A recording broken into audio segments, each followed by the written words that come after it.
പാത്തു നമ്മൾ എവിടെ പോവാ? എവിടെ പോവാ പാത്തു നമ്മള്? പാത്തു എവിടെ പോവാ? ഇങ്ങോട്ട് നോക്ക് പപ്പായെ. മുടിയൊക്കെ കെട്ടി വെച്ച എവിടെ പോവാ? ഉറക്കം വരുന്നു.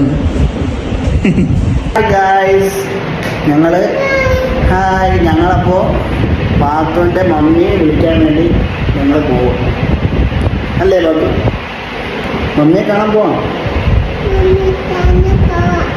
ഞങ്ങൾ മമ്മിയെ കാണാൻ പോവാ കേട്ടോ. ഇപ്പോൾ വരും മമ്മി അല്ലേ? അല്ലേ പാത്തു? മമ്മി ഇപ്പോൾ വരുമല്ലേ? അല്ലേ പാത്തു? പറ, മമ്മി ഇപ്പോൾ വരുമല്ലേ? ഇപ്പോൾ വരും മമ്മി. നിങ്ങളിപ്പോൾ കാണാൻ പോവാ അല്ലേ? പോകാം, നമുക്ക് പോകാം പാത്തു.